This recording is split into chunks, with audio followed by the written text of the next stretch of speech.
Welcome to Refirement Life, the podcast for anyone navigating life transitions or planning to make life transitions to ensure your next years are your best years. Listen in for insightful, generous, and sometimes humorous conversation. It's time to get fired up with Christine Zamuda and Muge Wood, your hosts for this latest episode of Refirement Life. To episode 72 of Refirement Life. Today we're going to talk about accepting the call, what to do, and how to write your own story. I'm very excited about our guest today. We are here with Dr. Ginger Moran, a writer, a book mentor. Ginger has a bachelor's and master's degree in English from the University of Virginia and a Ph.D. in literature and creative writing from the University of Houston. Ginger has written many books and articles, and some of those are award-winning. We're excited to have you here, Ginger. We also have with us our fabulous co-host, Muge. So, Ginger, welcome to the show. Thank you so much. I'm thrilled to be here. Awesome. Well, I'm so excited to have you here. There are so many of our listeners who have just wonderful life experiences, who may have thought about documenting those and publishing. And there's lots of ways to do that. And we're going to talk about some of the expert tips you have. Let's start. So, as we've discussed and read a little bit about some of the things that you offer to the world. You say that writing a book is transformative and it's an adventure. What are some of the most surprising transformations that you've seen in your clients or in yourself as you take on this endeavor of writing? Yeah, so that's just a great question. I think that, when I started writing, and I think this is true for many of my clients, we think we're going to produce a product, right? We're going to produce this book, and we just think it's going to fall out of our heads, right? And then that's going to go on to transform other people. Because it's a really well-told adventure, or we've given them some great information, or we've told a life story that was transformational and helps them make transformations. So, as a reader, what it feels like to read a book, right? It's like you read a book and you come out different, like you're thinking differently. So when I started writing, I thought that was what I was doing. I was producing a product, and I had no idea that the course of producing a book transformed me first. So that was, and all of my clients have that. I'm working with a doctor right now, and he actually changed his mind in the course of writing the book. And he was like, "Oh my God, I changed my mind." I said, "Oh, I couldn't be better." That is just a perfect experience in the early drafts, is to really kind of understand what it was you meant to say. So I think it's always, I enter into the process thinking, I wonder what I'm going to learn now. That's probably a good tip for anyone who's thinking about that, is you get your working structure of your chapters, but stay open-minded, right? Absolutely. Because if you don't change yourself, you're probably not going to change your reader. So. I always wondered about that with writing. Do you have the entire plot in your head before you start? Do you know where to take the story, or you start and then let it unfold? So I'm always curious, and I find it a little daunting because it feels like you have to have it together in your head to have it, turn into a book. No, I think that's one of the big obstacles that people encounter in writing a book, is that they think it has to be clear. And there are different kinds of writers. There are what they call plotters. Those are people who have outlined the whole thing ahead of time. And they're pantsers, who are writing by the seat of their pants. I'm somewhere in between. I usually have some kind of idea of what it is I want to, where I want to end up. I often have a last part of the book clear in my mind. And if I'm writing nonfiction, I always know what I'm going for. But in the course of getting there, it's really, you have to dig down deep into your vulnerability and into your imagination to tell it well. So that's one of the things people don't understand, is the whole first part of the process literally is discovery. And it is you discovering what it is you want to write. And again, this is for fiction and nonfiction, is nobody is ever clear about what it is they really meant to say until they get into the process. And those first couple of drafts, and I do hate to say this because it will sound daunting, but it's typical for a book to take 7 drafts. Like, lots of people don't know that. But I mean for that to be encouraging, because that means those first drafts can be very messy. Anne Lamott calls them, she calls them terrible first drafts, but she uses an S word, so I'm not going to use that. But it's that, they're usually terrible. It's like, oh my God, am I stupid? What a mess. I was like, this, doctor who's working on this book, he knows everything. He has all the information. He knows where he's going with it. But he's deep in his first draft, and he's working now on his second draft, and it's still messy. Yeah. And that's the way it's supposed to be. The way I talk about writing is there are 2 very distinct stages. The first is divergent. That's where you're just creating. You're just pulling in everything you know. You're bringing it all down to earth. You're making notes. You're making just a giant mess. And then the second half of the process is convergent. It's where you're bringing discipline to that idea, and you're going for that one central problem and bringing everything to bear on that. But those first few drafts are like kindergarten. It's like finger painting. It's like everything gets thrown in there. You don't know where you're going. It can be confusing. It's also a lot of fun because later on you're going to make it all work.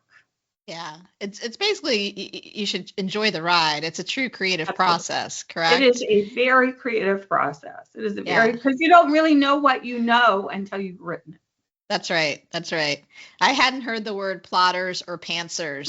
So Müge, which one would you be if you were going to write a book? I think I may be pantsers. And I am normally an organized person, but I think when it comes to this creative process, I could be all over the place, have it happen as it unfolds. So, Ginger, one thing I'm curious is you mentioned when you work with your customers or clients, what does that entail exactly, working with someone as they unfold their story? Do they bring you drafts? Do you brainstorm? What does that creative process entail? Yeah, so basically there are 4 stages to writing a book. One is that first conceive stage. So these are the divergent stages, is that conceive where the book is just coming into being. Sometimes people come to me at that stage. That's a really good stage to come to me, because I can really help you understand the creative process and really help you get the most out of that, what often seems confusing or messy.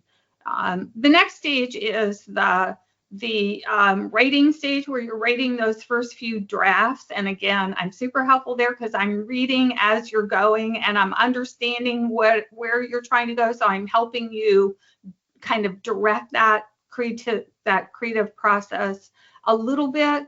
Like, I'm mostly encouraging you to just get it out.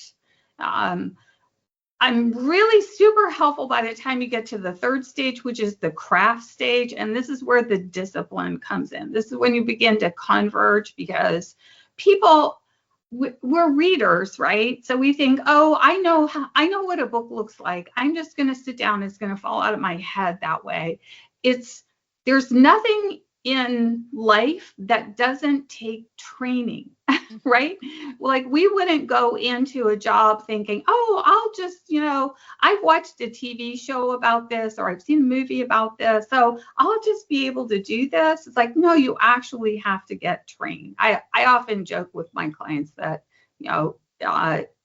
I paid $150,000 to go to graduate school, so you don't have to. It's like, you have to understand the craft. You have to understand how it's done. It is a craft, but you wouldn't go to work on your car, right? Without learning how, because you could really mess up your car.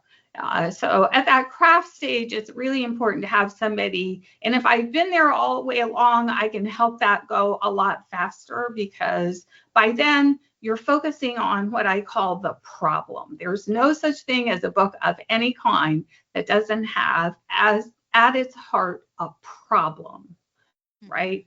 And it's only one. So I often say all books are mysteries, and you have to have a dead body on the first page, right? And the whole rest of the book is about how it got dead, right? Who are the characters? What is the world? And that's true of nonfiction too. The doctor I'm working with right now is writing about what has gone wrong with our health system. Like, why do we have to keep filling out the same darn forms over and over when it's supposed to be electronic? It's like, shouldn't that, why do we have to say the same thing over and over? So he's been in this world, and particularly in the world of technology in medicine, information technology in medicine. So he knows why, and he knows the answer to that.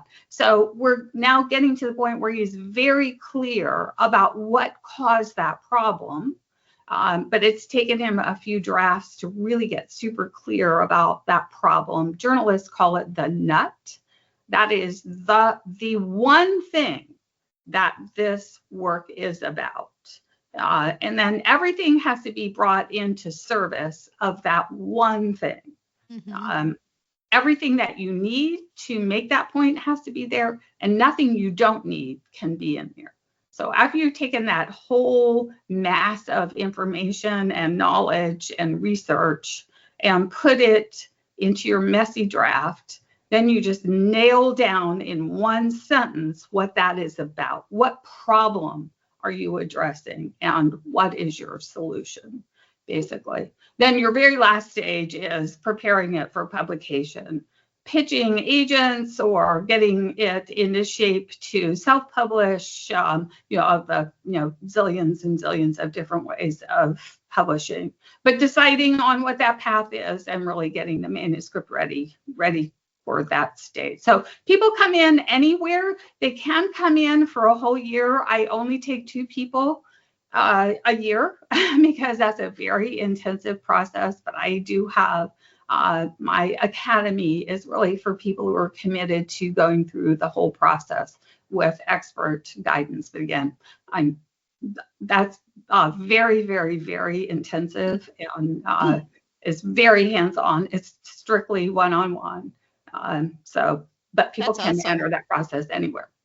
It's great to understand the stages. And I think one of the things that really rang true for me as you were talking through it is it's easy to figure out what you might want to put in the book. I think it gets harder to say what to take out. Very hard. Yes. The poets call that killing your darlings. That's right. Like, oh, I love that, but does it serve the purpose? And if it doesn't, it just does have to go. So right. That's very hard. Yep. Yeah. So another, I think, pretty meaty topic just to touch upon is the whole intersection of artificial intelligence and writing. Yeah.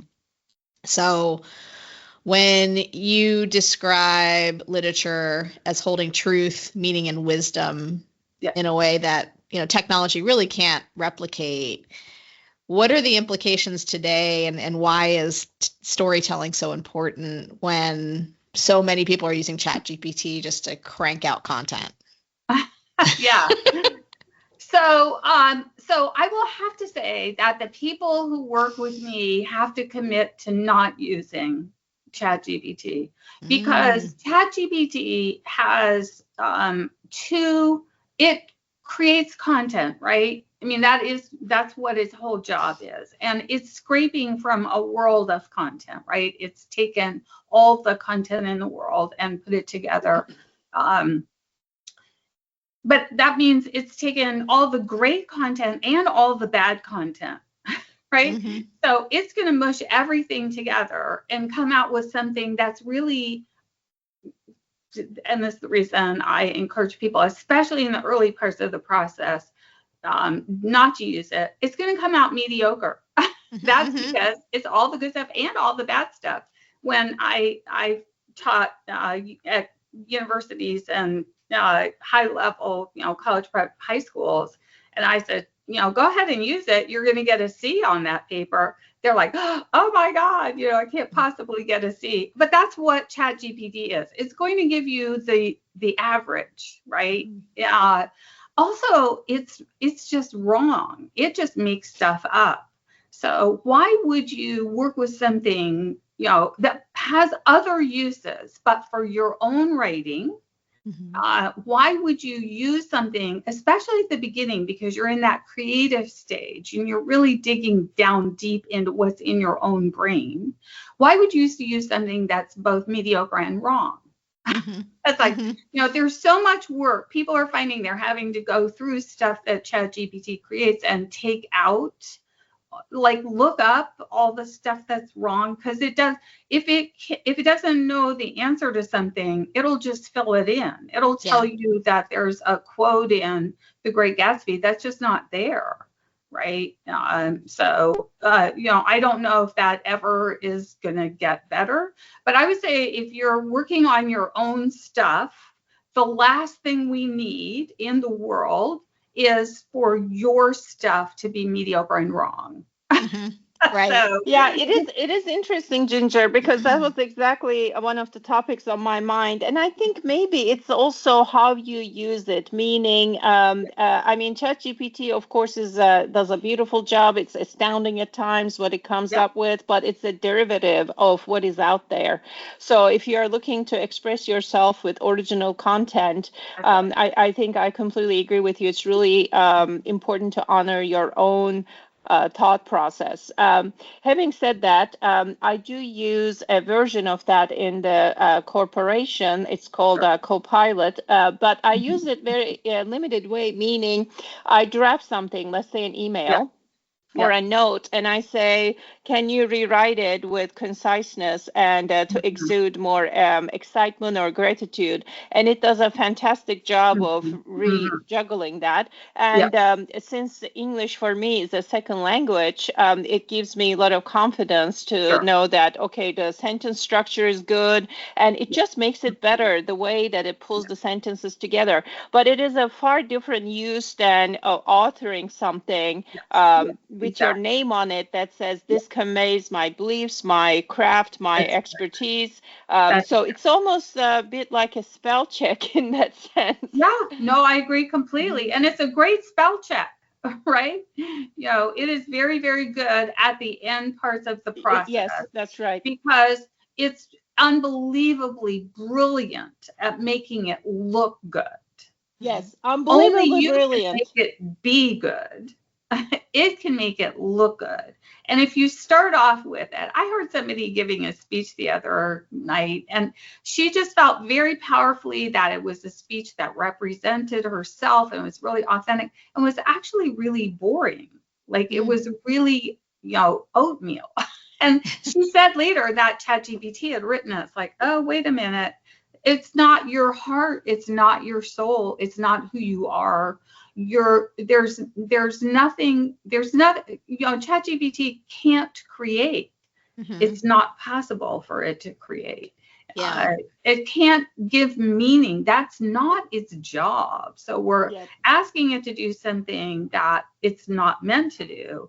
Although I think the tricky part is it can look so good, right? Because it comes out in perfect format and the language sounds very familiar, but that's a problem, right? If it's very, very familiar language, it's not yours, it's not your idea. Again, it can make it it can make it very accessible at the end of the process. If you've done all the hard work of putting your heart and soul and mind into it, it can do the polish at the end. Right. Yeah, it does a great job with polish. And I think, Ginger, this has been a very almost polarizing topic up for debate, the use of it in academia, in school. I've seen different versions of it where some teachers say, I can use it, but students shouldn't. And then some come up with guardrails saying you can use it, but you have to be transparent about how you used it.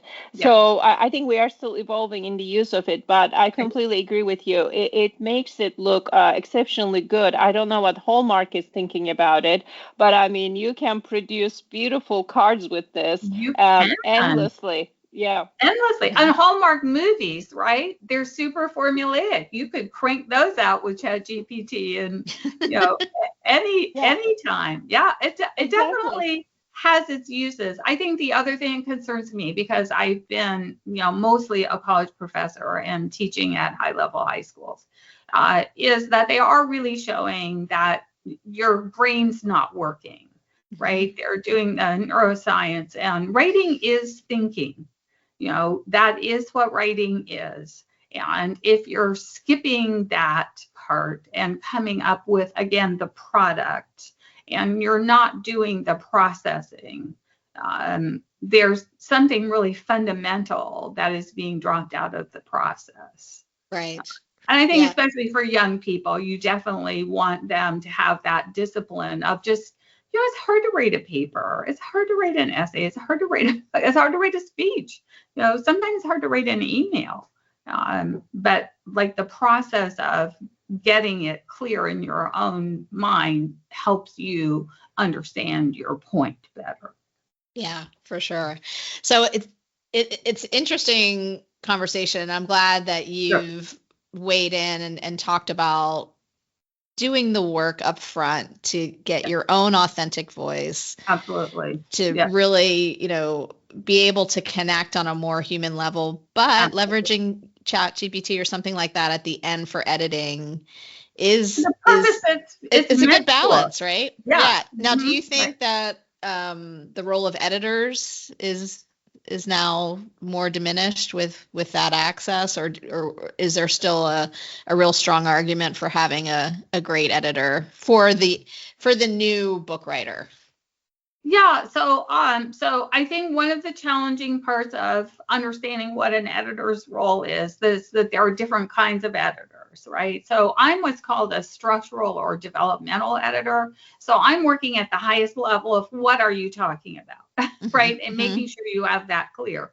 I don't think that can be changed. I think you have to have somebody who can read what it is that you wanted to say and help you say that better. I don't think that can ever be, I don't, as far as I know, hopefully, that can't be replaced. The copy editor is the one who makes sure your sentences are right, your voice is right.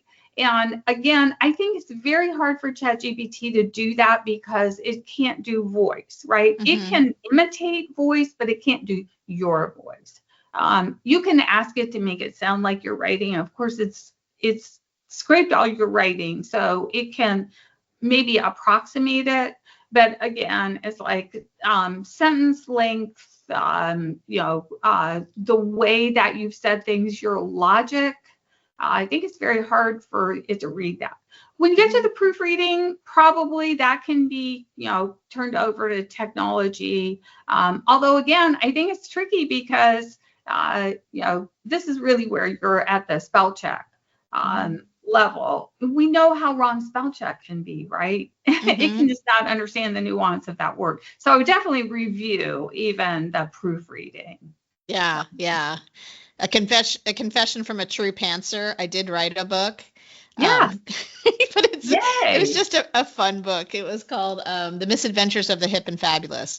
I love it. And oh my gosh, my husband is an attorney, so he's also the resident grammar Nazi in my house. He corrects me all the time. You gotta have one. Yeah. And I enlisted his support to be my copy editor, but he wasn't moving as fast. So I think if you read the book, I think chapter 10 is my editing. and, okay. All right. 1 to 10 was his. Okay. Yeah, all right. Yeah. Okay. But maybe ChatGPT would help me for those last two. Yeah, it might be able to. But then maybe get your husband to double check his work. Exactly. Exactly. Wow. So you have this very, very deep academic background, as well as, all these hours of working with writers. Tell us a bit about some of your own mentors and who do you draw inspiration from? Yeah. So so my mother read to me when I was tiny, and I was completely addicted to story from very early on. Anybody else? Yes, definitely. Just totally. She read me some terrible stuff. Like we read Hans Christian Andersen. She just read him like the little match girl dies of cold. And it's like, I love those. I mean, not the part dies, but I love the Hans Christian Andersen stuff. Me too. So good. It's so wonderful. And it's just, it's all my mother's fault. She used to take me to the library, and she didn't drive. So we had to get on a bus, transfer buses, get to the library. And we both came out staggering under stacks of books. And then we just go home and get on the couch and read. So I'm story addicted from way back and proud of it. But it never occurred to me that I was going to write them. I thought, I'm just going to love reading all these all my life. Mm-hmm. And somebody finally said to me, a therapist said to me, well, why don't you think about writing? It's like, what? Are you kidding? So I started writing, and I totally loved it. It was just transformative. I was just in my happy place writing. Just creating worlds, creating characters, bringing ideas together, bringing it all into being, just was really satisfying. I was also teaching at the same time. I love teaching too. So there's kind of like a private satisfaction and a public satisfaction in writing, because teaching people to write is very satisfying. Then I was just like, okay, well, I was working with Ann Beattie, who's a famous New Yorker short story writer. So I was taking classes with her at the University of Virginia, and I actually started working a job in, I worked for a mail order record company, a German mail order record company. I was writing their catalog, and I really hated working. Just working did not suit me. So I was like, oh boy. So I was having dinner with Anne one night, and she said she had just come back from Houston. If you've read her stuff, she's very dry, and she's boiled everything down to just a few words. And I said, I was going on and on about, it's like, oh, it's really, tired of working, blah, blah, blah. And she said, well, why don't you think about Houston? She'd just been out there to give a reading. It's not as bad as you imagine. So I was like, oh, okay. Okay. So that's a ringing endorsement. It was a ringing endorsement. So Ann Beattie, just very, very clever. So I took her seriously, and I went to school there. Donald Barthelme, the great American experimentalist, was there at the time. Rosellen Brown was there, great novelist. Philip Lopate, the essayist, was there. And then we had people come in. We had, Seamus Haney, and, people visited, and they read our stuff for us. So it was a great 5 years. It was really challenging. But I really felt like I was learning how to write from the people who were incredibly good at it. So I was very honored. And it was very hard. It was really, really hard. Very humbling. So, so I ended up with my dissertation turned into my first novel, The Algebra of Snow. Nice. And it's about a woman mathematician in the Adirondacks in winter. So it's very cold. Wow. And I can't add. So it was really challenging to write about an algebraist. Yeah, I bet that's a part of the fun, right? Is It's a lot constantly of the fun. learning, right?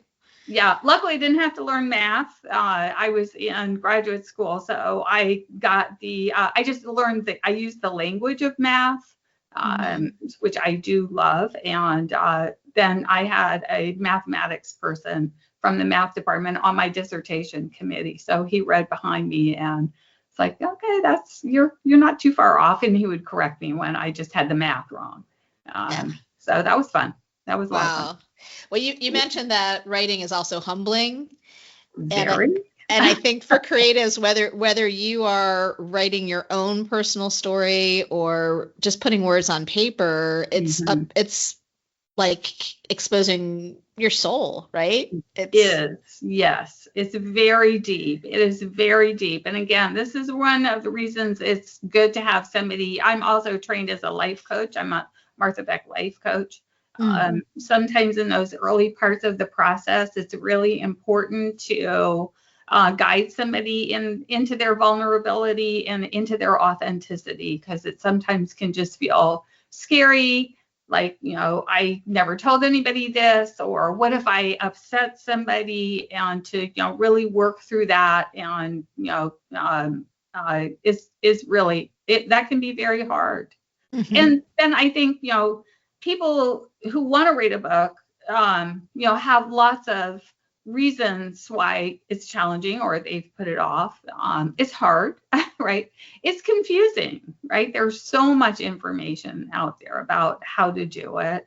It's like, well, why should I write a book? It's like, well, it's not going to really make that much difference, but yet you still have the desire to, and that you have something to give. Maya Angelou said, there is no greater agony than bearing an untold story inside you. I just think that it's much more important than it appears to be on the surface.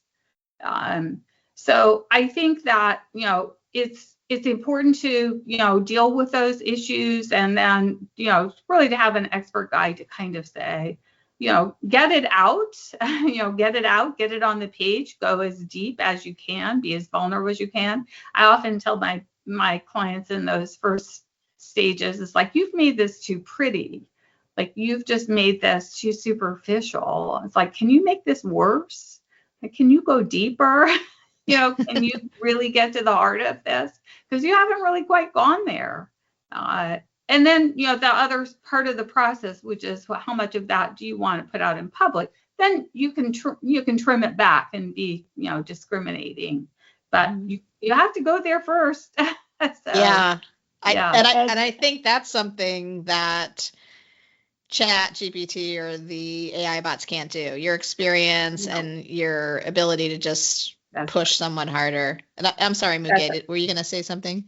Oh, yeah, no worries. I think it's just, I was thinking about the burden of untold story and getting that out, whether you publish or not, and how, great that would be. So I also wanted to think about, as we wind down our time together, which went all too fast, what are some takeaways, Ginger, you may want our followers to consider? I think you have some resources for people to look at. And I think we just have to work very hard to exercise our brains in this era. And writing and expressive thinking is a way to do that. So I just wanted to get your thoughts based on your really, vast expertise on this. What would you recommend? Yeah, so I would really recommend, if you have the bug, if there's a story that you want to tell, just start writing. like if you wrote 15 minutes a day, I was a single mom and I worked full time and I still did my 15 minutes a day. So it's possible. If you just write it out, if what you're doing is journaling on a daily basis, there's actually there's a professor at the University of Texas who's studied that that actually has physical benefits. Like just writing stuff out, just getting it out of your head lowers your blood pressure and raises your T cell counts. So it actually benefits your immune system. So it doesn't have to be beautiful. It doesn't have to be going anywhere. It's just writing that itself is beneficial. So I would really recommend people just start that as as just a routine, as part of your routine of journaling. People may know Julia Cameron is famous for The Artist's Way, which is really journaling. It's a great book, yeah. She's written a new one called It's Never Too Late to Begin Again. So it's really for people in the, act 3, act 2, act 3. And again, it just really gives you a structure and a framework for how to do those, she calls them morning pages, is just, get that out of your system. So anywhere from that to, going through the whole, disciplinary process of, completing and publishing a book, there's just a great continuum, from, maybe you just want to get your outline out of your head. I'm actually going to be offering a course this fall that would really help people plan out their book. And then see where you go from there if you want to actually, do all the, go through all the process, or, again, working, deeply on completing a different book. I do have a mailing list, and anybody who wants to join my mailing list, I write every week about, why this matters, why it's important to, especially at the beginning part of the process, do it yourself, then I'm on LinkedIn, so I'm always I'm posting stuff there and happy to respond to people's questions there. Awesome. And your website is so easy to remember. Thank you for naming it. gingermoran.com. Ginger, MORAN.com. Super easy. And I do half-hour strategy calls with people. So if people just want to think through how to do that, again, just go to my website and you can sign up for one of my calls. Lovely. Well, this was inspiring. And I'm going to write my second book, but with a friend this time. That's good. Yes. Always helpful. Yes. Muge, are you going to put pen to paper? I think so. I think I've got to start small. I have been an avid reader for a long time, especially in my younger days. I really love the adventure through reading and experiencing so many things through that. I feel like I have to start small and just, start writing. I have been thinking about this as a pursuit in my retirement phase when I get there. I also find it daunting because I'm like, okay, I am normally a very direct person. So what I have to say, I can say it very quickly. So I'm like, okay, the story is over. I already covered the beginning, middle, and end. Like there is no development of the plot. So I'm like, my novel will be one page. I think there's a there. I think there's absolutely. I think I'm already done. I think it would be so funny to just have 3 sentences in every chapter. Thoughts by me. Well, I mean, because part of storytelling is kind of that embellishment, development, building the suspense, the beginning, middle, end. Mine is like 30 seconds. I'm like, here's what happened.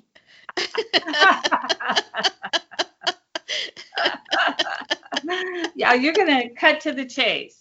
Yes, I don't have time. I have to really communicate. So So I have to work on that aspect. Remember those Saturday Night Live skits, Deep Thoughts by Jack Handey? And it was just like a goofy quote. And yours could be one thought by Muge. There you go.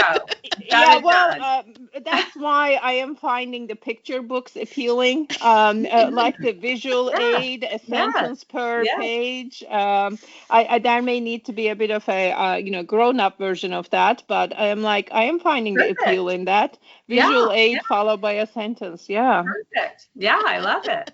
I love it. Yeah. There's really infinite. It's a really infinite variety. It's really really there's no limit.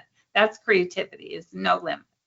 Wow. Well, Dr. Moran, thank you so much for sharing your wisdom, your talents, and the invitation to all of our listeners to get started. And as you said, even if it's a small journal prompt, there's health, mental, emotional benefits from just doing that. And then for those who want a bigger challenge, let's get that book done. Yeah, absolutely. Or anywhere in between, It really is just, that's the beautiful thing about creativity, is genuinely limitless.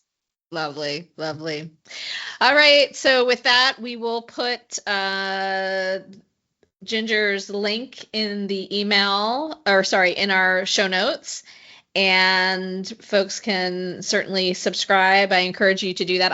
I'm a subscriber and getting some great info. And get cracking on putting your story down on paper. Absolutely. I'm here to cheer you on. All right. So with that, until next time. Till next time. Thank you, Dr. Moran. Thank you. My pleasure. So much fun. Thank you for listening. Our hope is to spark a little joy, inspire, and educate our listeners in ways to live an even more meaningful life. If you have reactions to share from what you've heard, please visit our website, refirement.life, to leave a voice message. You may even be featured in a future episode. To keep in touch, subscribe to our podcast, Refirement Life, using the podcast player of your choice. Always remember, you are never too old to set a new goal or to dream a new dream. Thanks again for joining us on this episode. Until next time.